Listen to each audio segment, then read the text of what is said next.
Hello dear students, कैसे हैं आप सभी। आशा करती हूँ आप सब ठीक होंगे, स्वस्थ होंगे, अच्छे होंगे। आईसीटी वर्चुअल क्लासरूम देहरादून में आप सभी का स्वागत करती हूँ। मेरा नाम समता है। बच्चों, जैसा कि आप सभी जानते हैं, क्लास 10th में हम लोगों का चैप्टर चल रहा है लाइफ प्रोसेसेस, यानी कि जैव प्रक्रम। जैव प्रक्रम में आपको न्यूट्रिशन के बारे में आप कंप्लीट कॉन्सेप्ट जान चुके हैं। न्यूट्रिशन और डाइजेशन के बारे में, ह्यूमंस में किस तरह से डाइजेशन की प्रोसेस होती है, अमीबा में कैसे डाइजेशन की प्रोसेस होती है, ये सारा आप सभी जान चुके हैं।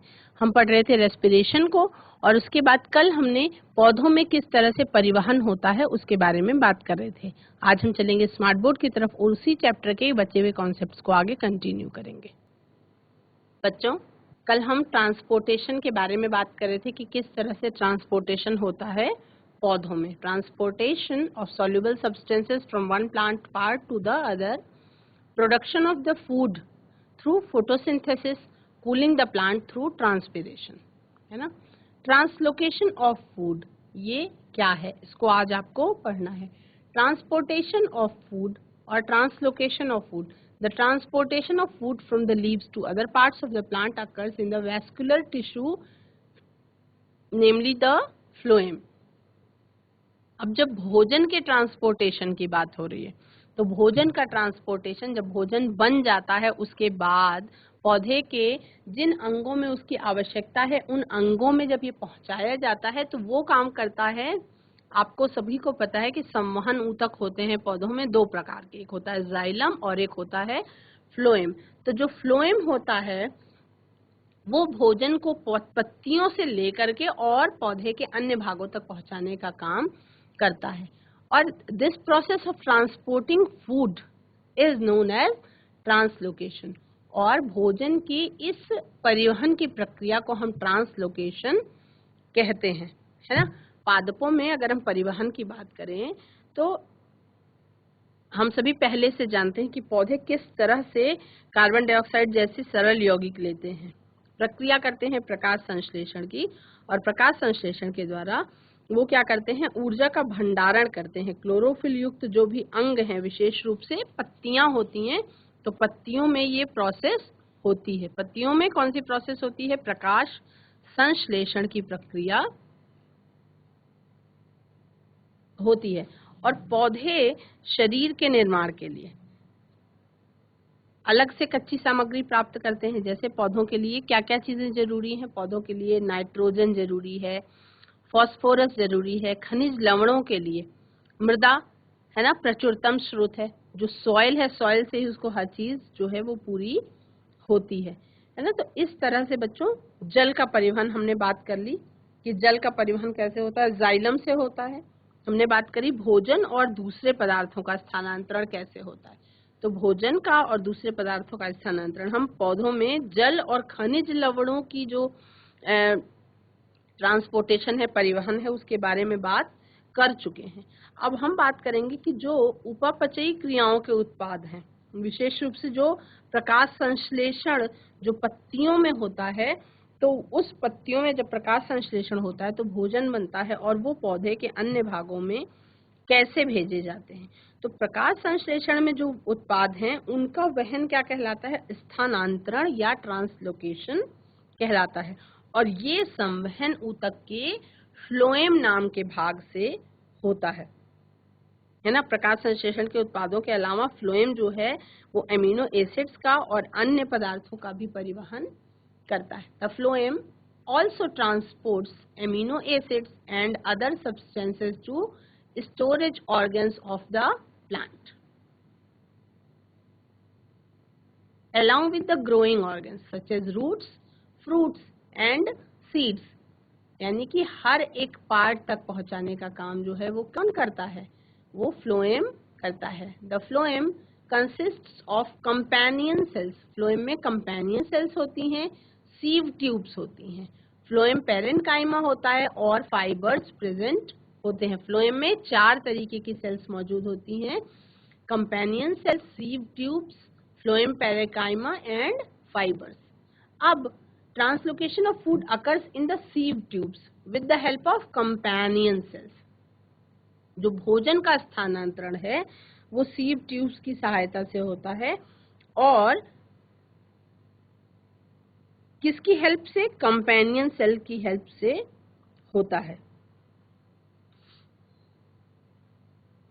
अगर हम फ्लोएम में ट्रांसलोकेशन की बात करें जाइलम की तुलना में, तो translocation in the phloem unlike the xylem is achieved by utilising energy from ATP, है ना। सुक्रोज तरीके जो पदार्थ हैं फ्लोएम ऊतक में वो एटीपी से प्राप्त ऊर्जा से ही स्थानांतरित होते हैं। एग्जाम्पल के तौर पे हम बात करें, a food material such as sucrose, sucrose जो सरलतम फूड मटेरियल है, transported into the phloem tissue using ATP energy, वो फ्लोएम टिश्यू में एटीपी एनर्जी के द्वारा ही ट्रांसपोर्ट किया जाता है।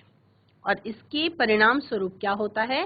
The osmotic pressure in the tissue increases, tissue में ऑस्मोटिक प्रेशर बढ़ जाता है और इससे वाटर जो है अंदर आ सकता है। This pressure moves the material in the phloem to the tissues, और इसी प्रेशर के कारण जो मटेरियल है वो फ्लोएम से टिश्यूज में जाता है जहाँ पे लेस प्रेशर होता है, यानी कि उसकी तुलना में कम प्रेशर होता है। This is helpful in moving materials according to the requirement of the plants, और इस तरह से प्लांट की रिक्वायरमेंट के अनुसार, जो प्लांट है प्लांट की रिक्वायरमेंट के अनुसार भोजन का ट्रांसलोकेशन होता है। आगे बढ़ेंगे बच्चों, आप लोगों को क्लास 10th में जो लाइफ प्रोसेसेस चैप्टर है बहुत इम्पोर्टेंट चैप्टर है। इसमें आपको 4 प्रक्रियाओं के बारे में बात करनी है। पहला बात करनी थी आपको न्यूट्रिशन के बारे में, जो मैं आपको बहुत अच्छी तरह से कॉन्सेप्ट क्लियर करवा चुकी हूँ, समझा चुकी हूँ। न्यूट्रिशन जिसमें आपने मनुष्यों में डाइजेशन की प्रोसेस कैसे होती है उसको समझा, आपने अमीबा में कैसे होती है डाइजेशन की प्रोसेस उसको समझा। न्यूट्रिशन में आपने स्वपोषी और विषमपोषी के बारे में जाना। खाने पीने की आदतों के आधार पर कितने प्रकार के जीव जंतु होते हैं आपने वो जाना। आपको सर्कुलेटरी सिस्टम के बारे में भी पढ़ना है, और मनुष्यों के अंदर विशेष तौर पे मनुष्यों के अंदर सर्कुलेटरी सिस्टम कैसे काम करता है उसके बारे में हमें बात करनी है। अब इसमें केवल आपका 2 टॉपिक बचा हुआ है, एक तो सर्कुलेटरी सिस्टम और दूसरा आपका बचा हुआ है बच्चों उत्सर्जन। तो सर्कुलेटरी सिस्टम में आपको बहुत अच्छे से ध्यान से सुनेंगे। Nutrients are required for living, हमें जीवन जीने के लिए किसकी आवश्यकता होती है? पोषक तत्वों की आवश्यकता। Nutrients are required for living. और बात करें, अगर हम एक उदाहरण ले लेते हैं, oxygen is required by all cells in the body. Nutrients जो हैं वो हमारे जीवन के लिए आवश्यक हैं, जिसमें अगर हम ऑक्सीजन की बात कर लें तो ऑक्सीजन जो है वो हर एक कोशिका के लिए रिक्वायर्ड है, जरूरी है। How does atmospheric oxygen reach the cells? तो किस तरह से ये जो वातावरण में मौजूद ऑक्सीजन है ये हमारी एक एक कोशिकाओं तक पहुंचाई जाती है। The waste material that are produced are thrown out of the body, और हमारे शरीर में जो भी उत्पन्न उत्सर्जी पदार्थ हैं वो कैसे हमारे शरीर से बाहर निकाले जाते हैं? क्या इसके लिए कोई सिस्टम होता है? Is there a system that transports nutrients and collects waste materials in the body? क्या कोई ऐसा सिस्टम है हमारे शरीर में जिससे हम पोषक तत्वों को ट्रांसपोर्ट करते हैं और वेस्ट मटेरियल को कलेक्ट करके शरीर से बाहर निकाल देते हैं? तो हाँ, आप सभी को पता है कि हमारा शरीर जो है वो बहुत एडवांस्ड मशीन कह सकते हैं हम इसको, और इसमें हर चीज के लिए सिस्टम मौजूद है। The system that transports nutrients and collects waste material for disposal in the body is called the circulatory system। क्या कहलाता है? सर्कुलेटरी सिस्टम कहलाता है। क्या कहलाता है? सर्कुलेटरी सिस्टम कहलाता है। अब सर्कुलेटरी सिस्टम में क्या क्या चीजें होती हैं? कुछ सेंट्रल ऑर्गन्स होते हैं जिनके बारे में आप जानते हैं। सबसे ज्यादा इंपॉर्टेंट होता है बच्चों हार्ट, यानी कि हमारा हृदय। सबसे इम्पॉर्टेंट सर्कुलेटरी सिस्टम का जो पार्ट है वो है हमारा हृदय। उसके अलावा हमारे शरीर में पाई जाने वाली ब्लड वेसल्स, रुधिर वाहिकाएं, और सर्कुलेटिंग फ्लूइड, सर्कुलेटिंग फ्लूइड का मतलब हमारा ब्लड। तो सर्कुलेटरी सिस्टम में क्या क्या चीज हो गई, एक तो हो गया आपका सेंट्रल ऑर्गन जो आपका हो गया हृदय, हार्ट। दूसरा, शरीर में फैली हुई बहुत सारी रुधिर वाहिकाएं, है ना, बहुत सारी ब्लड वेसल्स, और जो हमारे पूरे शरीर में सर्कुलेट कर रहा है निरंतर, सर्कुलेटिंग फ्लूइड, जो कि है आपका ब्लड। तो ये एक आपका सर्कुलेटरी सिस्टम हो गया। दूसरा सिस्टम है बच्चों जिसे हम कहते हैं लिम्फेटिक सिस्टम। ये इम्यून सेल्स को ट्रांसपोर्ट करने का काम करता है। तो दोनों के बारे में हमें बात करनी है कि लिम्फेटिक सिस्टम में क्या होता है और सर्कुलेटरी सिस्टम कैसे काम करता है। तो हमें कंपोनेंट्स के बारे में देखना है कि सर्कुलेटरी सिस्टम के कौन कौन से कंपोनेंट्स हैं और वो कैसे फंक्शन करते हैं और किस तरह से efficient transport of materials in the body होता है। तो हम सबसे पहले हम किसके बारे में बात कर लें, ब्लड वेसल्स के बारे में। हम सबसे पहले रुधिर वाहिकाओं के बारे में बात करेंगे। तो रुधिर वाहिकाओं में हम 3 चीजों के बारे में पढ़ेंगे। हम आर्टरीज के बारे में, वेन्स के बारे में और कैपिलरीज के बारे में पढ़ेंगे। तो ध्यान से सुनेंगे इसको। Arteries are tough elastic tubes that carry blood from the heart and supply it to the various organs of the body. Arteries क्या होती हैं? आर्टरीज आपकी ऐसी होती हैं कि जो टफ होती हैं, इलास्टिक ट्यूब्स होती हैं और हार्ट से विभिन्न अंगों तक ब्लड को पहुंचाने का काम करती है, यानी कि शरीर हार्ट से दूर ले जाने का काम करती है, हार्ट से ब्लड को दूर ले जाने का काम करती हैं। As the arteries move away from the heart, क्योंकि आर्टरीज जो है वो हार्ट से दूर ले जाने का काम करती हैं। On reaching organs and tissues they divide into smaller vessels. तो ये आर्टरीज जो है जब अंगों तक पहुंच जाती हैं, बिल्कुल हम यहाँ पे देख पा रहे हैं, जैसे ये आर्टरी है, जब ये अंगों तक पहुंच जाती है तो वहाँ पे स्मॉलर वेसल्स में ये डिवाइड हो जाती है। और फिर इन्हीं आर्टरीज से स्मॉलेस्ट वेसल्स क्या कहलाती हैं?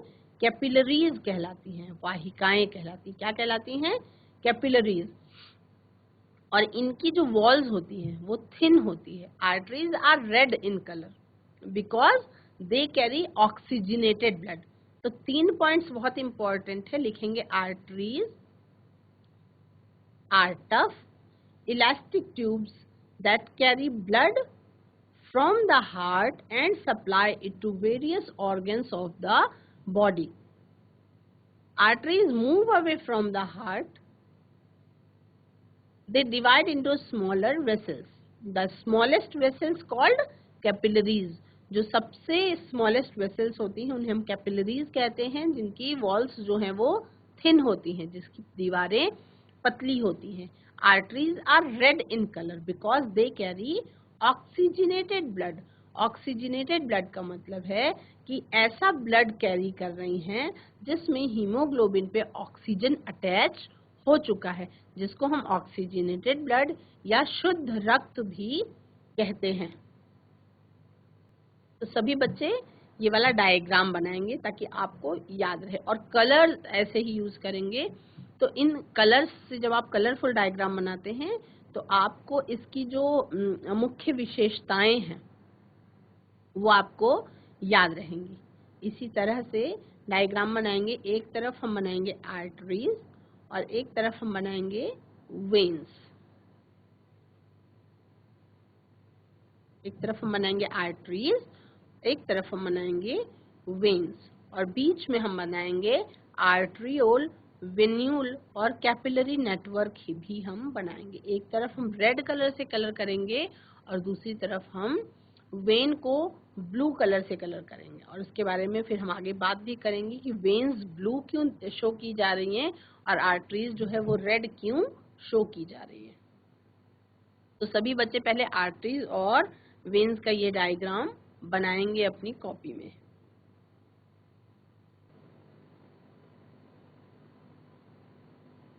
इस डायग्राम में आप क्या देख पा रहे हैं बच्चों कि एक तरफ जो आर्टरीज हैं वो रेड कलर की हैं, जो वेन्स हैं वो ब्लू कलर की हैं। कैपिलरीज क्या करती हैं? Capillaries in organs and tissues join together to form veins. Capillaries जो हैं वो वेन्स के साथ ऐसे ही अटैच्ड होती हैं जैसा आपको डायग्राम में दिखाई पड़ रहा है। वेन्स क्या करती हैं? Veins collect blood from different organs and tissues. अब वेन्स जो है वो क्या काम करती हैं? वेन्स अलग अलग ऑर्गन से और टिश्यूज से ब्लड को कलेक्ट करती हैं। बहुत ध्यान से इस बात को सुनेंगे। जो बेसिक अंतर है वो अगर आपने समझ लिया तो आपको लाइफ टाइम फिर आर्टरीज और वेन्स में अंतर याद करने की आवश्यकता नहीं पड़ेगी। वेन्स जो है बच्चों वो आर्टरीज की तुलना में थोड़ी सी थिन वॉल्ड होती हैं, यानी आर्टरीज की जो दीवारें होती हैं वो मोटी होती हैं। जो वेन्स की दीवारें होती हैं वो थोड़ी पतली होती हैं। Veins are thin walled as compared to arteries. Arteries की तुलना में उसकी दीवारें जो है वो थिन वॉल्ड होती हैं। ऐसा क्यों होता है? This is because they bring back blood from the organs to the heart and blood is no longer under pressure. अब ध्यान से सुनेंगे। वेन्स क्या करती हैं? अलग अलग अंगों से ब्लड को वापस हार्ट तक पहुंचाने का काम करती हैं और अलग अलग अंगों से वापस हार्ट तक पहुंचाते समय ब्लड में प्रेशर ज्यादा नहीं होता है। आर्टरीज में बहुत प्रेशर के साथ ब्लड फ्लो कर रहा होता है, पर वेन्स में बहुत ज्यादा प्रेशर के साथ ब्लड फ्लो नहीं करता। वेन्स जो हैं वो डीऑक्सीजनेटेड ब्लड को हार्ट तक पहुंचाने का काम करती हैं, या हम कह सकते हैं कि वो अशुद्ध रक्त को ले जाने का काम करती हैं, है ना। आर्टरीज और वेन्स में आपको अंतर एकदम क्लियर समझ में आ गया। आर्टरीज जो होती हैं उनकी दीवार मोटी होती है। आर्टरीज शुद्ध रक्त को हार्ट से अलग अलग अंगों तक पहुंचाने का काम करती हैं। आर्टरीज आगे चल के कैपिलरीज में कन्वर्ट हो जाती हैं, मतलब पतली पतली वाहिकाओं में बदल जाती हैं। आर्टरीज जो है रेड कलर की होती हैं क्योंकि वो ऑक्सीजनेटेड ब्लड को कैरी करती हैं। ऑक्सीजनेटेड ब्लड का मतलब है कि ऐसा ब्लड जिसके हीमोग्लोबिन के साथ ऑक्सीजन जो है वो अटैच। वेन्स की यदि बात करें तो वेन्स जो है वो अलग अलग डिफरेंट ऑर्गन्स और टिश्यूज से ब्लड को कलेक्ट करके हार्ट तक पहुंचाने का काम करती हैं, और वो ब्लड जो है वो अशुद्ध रक्त होता है, यानी कि कार्बन डाइऑक्साइड वाला ब्लड वो होता है। Veins are thin walled. Arteries की कंपेयर में उसकी जो दीवार होती है वो थोड़ी पतली होती है। This is because they bring back blood from the organs to the heart and blood is no longer under pressure। और फिर जो ब्लड है वो बहुत ज्यादा प्रेशर में नहीं होता तब। these veins carry deoxygenated blood into the heart। ये वेन्स जो है ये डीऑक्सीजनेटेड ब्लड को हार्ट तक पहुंचाने का काम करती हैं। तो आई थिंक आपको ब्लड वेसल्स में आर्टरीज और वेन्स के बारे में एकदम क्लियर समझ में आ गया है। अब हम बात करेंगे कि ब्लड जो हमारा है उसमें क्या क्या कंपोनेंट्स होते हैं। ब्लड कंपोनेंट्स ऑफ ब्लड, हमारा जो ब्लड है उसमें क्या क्या कंपोनेंट्स होते हैं। तो ब्लड जो है बच्चों उसमें 3 कंपोनेंट्स होते हैं। Blood consists of red blood cells, white blood cells and platelets present in the blood plasma. 3 चीजें ब्लड में होती हैं। एक तो होती है लाल रुधिर कणिकाएं, दूसरी होती है व्हाइट ब्लड सेल्स यानी कि सफेद रुधिर कणिकाएं, और तीसरी होती है प्लेटलेट्स, जिसके बारे में अब आप सभी बच्चे क्लास 10th में हैं तो इन चीजों के बारे में सभी ने है, उनके बारे में हम बात करेंगे। ब्लड जो है रेड क्यों होता है? अगर क्वेश्चन जैसे क्लास 10th में है बच्चे, अगर क्वेश्चन ये पूछा जाए कि हमारा खून लाल क्यों होता है, तो हमारा ब्लड जो है red because of the presence of haemoglobin. हमारा ब्लड जो है वो हीमोग्लोबिन की प्रेजेंस के कारण रेड होता है ना। तो हीमोग्लोबिन का क्या फंक्शन है ब्लड में, उसके बारे में हम बात करेंगे। हीमोग्लोबिन का मुख्य क्या काम है हमारे शरीर में? The main function of hemoglobin molecules is to transport oxygen molecules to body cells for cellular respiration। जो हमारे ब्लड में मौजूद रेड ब्लड सेल्स में जो हीमोग्लोबिन प्रेजेंट होता है, उस हीमोग्लोबिन का मेन काम ये है कि वो ऑक्सीजन मॉलिक्यूल्स को कोशिकीय श्वसन के लिए हर एक कोशिका तक पहुंचाने का काम करता है। अब इसको बहुत ध्यान से सुनेंगे। The main function of haemoglobin molecules is to transport oxygen molecules to body cells for cellular respiration. कोशिकीय श्वसन के लिए ऑक्सीजन को हीमोग्लोबिन के थ्रू ही पूरे दूसरी सेल्स तक पहुंचना होता है। अब क्या होता है, व्हेन वी ब्रीद इन, जब हम सांस लेते हैं, वी टेक इन ऑक्सीजन, हम क्या करते हैं, वातावरण से ऑक्सीजन को अपने शरीर के अंदर लेते हैं, विच रीचेज द लंग्स अल्वियोलाई, और वो हमारे अल्वियोलाई तक पहुंच जाती है। वो हमने रेस्पिरेशन के समय पर पढ़ लिया था। अब उसके बाद क्या होती है, अल्वियोलाई तक पहुंचने के बाद ऑक्सीजन डिफ्यूज हो जाती है हमारी ब्लड में। ऑक्सीजन कहाँ हो जाती है, हमारे ब्लड में मौजूद जो लाल रुधिर कणिकाएं हैं, जो रेड ब्लड सेल्स हैं, उसके अंदर जो हीमोग्लोबिन है, क्या होता है, ऑक्सीजन डिफ्यूज हो जाती है हमारे ब्लड में सराउंडिंग कैपिलरीज के द्वारा from the alveoli which has a higher concentration of oxygen, जहां पे ऑक्सीजन का हायर कंसंट्रेशन होता है। अब आगे क्या होता है, the haemoglobin pigment present in the blood, haemoglobin pigment जो है वो हमारे ब्लड में प्रेजेंट होता है, और ये हीमोग्लोबिन ऑक्सीजन मॉलिक्यूल्स के साथ अटैच होकर के बनाता है oxy haemoglobin, oxygenating the blood, और ये फिर ऑक्सी हीमोग्लोबिन बनाता है जो क्या करता है, हमारे ब्लड को ऑक्सीजनेटेड कर देता है, मतलब हमारा ब्लड जो है वो ऑक्सीजन युक्त हो जाता है ना। हम बहुत ध्यान से सुनेंगे। जैसे ये आपको एक जूम डायग्राम दिखाया गया है जिसमें आपका जो ऑक्सीजन है वो एंटर किया, ऑक्सीजन यहाँ से डिफ्यूजन हो करके हमारे ब्लड में डिफ्यूज हुआ। रेड ब्लड सेल्स में मौजूद जो हीमोग्लोबिन है उसके साथ ऑक्सीजन अटैच होकर के ऑक्सी हीमोग्लोबिन बनाता है, और ऑक्सी हीमोग्लोबिन के कारण जो ब्लड हमारा है वो कैसा हो जाता है, ऑक्सीजनेटेड ब्लड हो जाता है, यानी कि रक्त जो है वो शुद्ध हो जाता है, यानी कि ऑक्सीजन युक्त हो जाता है। This oxygenated blood is then distributed to all the body cells by the heart, और उसके बाद यही शुद्ध रक्त हमारे पूरे शरीर की एक एक कोशिकाओं तक हमारे हार्ट के द्वारा पहुंचाया जाता है। और कैसे, आर्टरीज की हेल्प से, किसकी सहायता से, धमनी की सहायता से ये हर एक कोशिका तक ब्लड जो है वो पहुंचा दिया जाता है। After supplying oxygen to the body cells the blood collects carbon dioxide. अब जब ऑक्सीजन कोशिकाओं तक पहुंच गया और कोशिकाओं में श्वसन की प्रक्रिया हुई, तो आपको पता है कि श्वसन की प्रक्रिया में ऑक्सीजन यूज हो जाती है और वेस्ट प्रोडक्ट के रूप में कार्बन डाइऑक्साइड रिलीज होती है।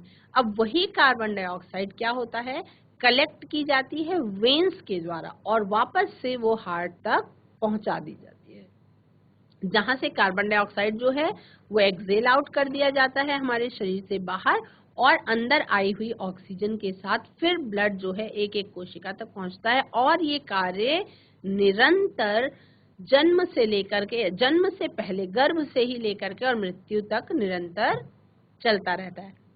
अब इसी प्रक्रिया के द्वारा जो कोशिकीय श्वसन है वो संभव हो पाता है। अब जब ऑक्सीजन हर एक कोशिका तक पहुंच जाता है, उसके अंदर श्वसन की प्रक्रिया में क्या होती है, कार्बन डाइऑक्साइड रिलीज होती है। कार्बन डाइऑक्साइड रिलीज होती है और ब्लड जो है वो डीऑक्सीजनेटेड ब्लड हो जाता है, यानी कि ऑक्सीजन उसमें से खत्म हो जाती है और कार्बन डाइऑक्साइड युक्त ब्लड वो हो जाता है। अब जो हीमोग्लोबिन पिगमेंट है उसके अंदर कार्बन डाइऑक्साइड के लिए एफिनिटी नहीं होती, मतलब वो ऑक्सीजन को अपने साथ अटैच कर सकता है लेकिन वो कार्बन डाइऑक्साइड को अपने साथ अटैच नहीं करता। तो क्या होता है, it is mainly transported in the dissolved form. तो कार्बन डाइऑक्साइड जो है वो किसी के साथ अटैच नहीं होता, वो ब्लड में डिसॉल्व हो जाता है और ब्लड में डिसॉल्व फॉर्म में वो वापस से कहाँ पहुंचाया जाता है, अल्वियोलाई तक, लंग्स की अल्वियोलाई तक पहुंचा दिया जाता है। और किसके थ्रू पहुंचाया जाता है, वेन्स के थ्रू पहुंचाया जाता है। इसीलिए ऊपर जो मैंने आपको डायग्राम आर्टरीज और वेन्स का दिखाया था, बनाने को बोला था, उसमें आपको आर्टरीज को मैंने रेड कलर में करवाया और वेन्स को मैंने ब्लू कलर में करवाया। ठीक है। लंग्स में क्या होता है, लंग्स में जब हाई कंसंट्रेशन होता है ऑक्सीजन का, it diffuses into the blood. Blood on the other hand has more concentration of carbon dioxide which moves into the area of its lower concentration. और ये लोअर कंसंट्रेशन और higher concentration वाला जो concept है, ये उच्च सांद्रता और निम्न सांद्रता वाला कॉन्सेप्ट है. जब ऑक्सीजन हमारी लंग्स में ज्यादा होती है तो वो डिफ्यूज होकर के ब्लड में आ जाती है. जब कार्बन डाइऑक्साइड हमारे ब्लड में ज्यादा होती है तो वो डिफ्यूज होकर के लंग्स में चली जाती है. यानी कि हमेशा ही मॉलिक्यूल्स का जो वितरण है वो हायर कंसंट्रेशन से लोअर कंसंट्रेशन की तरफ होता है और डिफ्यूजन की प्रोसेस के द्वारा ऑक्सीजन जो है वो ब्लड तक पहुंचाई जाती है. अब किस तरह से, अगर इसको, इस डायग्राम को, सबसे पहले इस डायग्राम को बच्चे बनाएंगे. How does the heart distribute oxygenated blood. तो पहले इस डायग्राम को बनाएंगे, इस डायग्राम को समझेंगे, उसके बाद ही हम आगे बात करेंगे. हमारा जो हार्ट होता है बच्चों, ये डायग्राम बनाएंगे. जो हमारा हार्ट है वो एक मस्कुलर ऑर्गन है, एक जिसको हम कहते हैं एक पेशी अंग है. जो जिस व्यक्ति की जितनी बड़ी मुट्ठी होती है ना, उतना ही बड़ा उस व्यक्ति का हार्ट होता है. हृदय जो है वो एक पेशीय अंग है और इसका जो आकार है वो हमारी मुट्ठी के बराबर होता है. मतलब बड़े जो एडल्ट हैं उनकी मुट्ठी बड़ी होती है तो उनका हार्ट का आकार बड़ा होता है, और छोटे बच्चे जिनकी मुट्ठी बिल्कुल छोटी है उनका हार्ट भी उतना ही छोटा होता है. तो हार्ट जो है ये मस्कुलर ऑर्गन है, एक हम सबकी मुट्ठी के आकार का होता है. तो अगर ब्लड में ऑक्सीजन और कार्बन डाइऑक्साइड दोनों को ट्रांसपोर्ट करना है ना, ब्लड का काम क्या है, जो ब्लड हमारा है उसमें कार्बन डाइऑक्साइड और ऑक्सीजन दोनों को ट्रांसपोर्टेशन करना है, सर्कुलेशन करना है. तो ऑक्सीजन प्रचुर रुधिर जो है, आपका जो ऑक्सीजनेटेड ब्लड है वो कार्बन डाइऑक्साइड युक्त जो ब्लड है वो आपस में मिक्स ना हो जाए, इसलिए जो हार्ट है वो अलग अलग चैम्बर्स में डिवाइड होता है, यानी कि अलग अलग कोष्ठों में बटा हुआ होता है ना. अब इसको हम ध्यान से समझेंगे. कैसे? हम देख पा रहे हैं कि यहाँ पे 4 कोष्ठक जो है हमारे हृदय में होते हैं, यानी 4 चैम्बर्ड हार्ट होता है हमारा. यहाँ पे राइट ऑरिकल होता है, यहाँ पे लेफ्ट ऑरिकल होता है, यहाँ पे राइट वेंट्रिकल होता है और यहाँ पे लेफ्ट वेंट्रिकल होता है. यानी कि हम 2 मंजिला 2 कमरों की इमारत समझ सकते हैं. नीचे 2 कमरे और ऊपर 2 कमरे, और बीच में वॉल्व लगा होता है जिससे ब्लड एकदम आपस में मिक्सअप नहीं होने पाता है ना. तो इसको हम कैसे समझेंगे? जो हमारा हार्ट है वो मस्कुलर ऑर्गन है, 4 चैम्बर्स में डिवाइडेड होता है. दायां निलय, बायां निलय, दाहिना आलिंद और बायां आलिंद, right auricle, right ventricle, left auricle और लेफ्ट वेंट्रिकल. 4 चैम्बर्स होते हैं ह्यूमन हार्ट में. तो ये चारों का नाम लिखेंगे आप. दायां आलिंद, दायां निलय और बायां आलिंद, बायां निलय. तो बायां आलिंद बायां निलय ऊपर नीचे होते हैं और दायां आलिंद दायां निलय भी ऊपर नीचे होते हैं. तो दाएं आलिंद और दाएं निलय में जो है वो आपका डीऑक्सीजनेटेड ब्लड होता है और बाएं आलिंद बाएं निलय में जो है वो ऑक्सीजनेटेड ब्लड होता है. तो ये चैम्बर्स की जो वॉल्स हैं वो स्पेशल मसल्स से बनी हुई होती हैं. The walls of these chambers are made up of special muscles और उनको हम कहते हैं मायोकार्डियम. अब मायोकार्डियम शब्द अगर आप सुन रहे हैं तो मायोकार्डियम शब्द सुनते ही आपको समझ में आ रहा है कि जैसे ही जो हार्ट की हमारे बात होती है, हार्ट को हम क्या कहते हैं, कार्डियक मसल्स भी कहते हैं. तो वो मायोकार्डियम मसल्स की बनी हुई होती हैं. बच्चों आज के सेशन में आपका बहुत ही इम्पॉर्टेंट कॉन्सेप्ट स्टार्ट हुआ है, दैट इज हार्ट। हार्ट के बारे में अगले सेशन में हम बहुत अच्छी तरह से समझ लेंगे, कंफ्यूज नहीं होंगे। आज आपको आर्टरीज और वेन्स के बारे में मैंने क्लियर बता दिया, डायग्राम भी आपने बनाया जिसमें आपने आर्टरीज को रेड कलर में बनाया और वेन्स को ब्लू कलर में बनाया, ताकि आपको याद रहे कि जो आर्टरीज होती हैं वो ऑक्सीजनेटेड ब्लड को कैरी करती हैं, शुद्ध रक्त का परिवहन करती हैं, और जो वेन्स होती हैं वो अशुद्ध रक्त का या कार्बन डाइऑक्साइड युक्त रक्त का परिवहन करती हैं। आर्टरीज की दीवारें मोटी होती हैं, वेन्स की दीवारें पतली होती हैं। आर्टरीज में बहुत प्रेशर के साथ ब्लड का फ्लो होता है और वेन्स में इतना ज्यादा प्रेशर नहीं होता ब्लड में। आगे की क्लास में हम और हार्ट के बारे में नई चीजें जानेंगे। That's all for today. Have a nice day. Take care.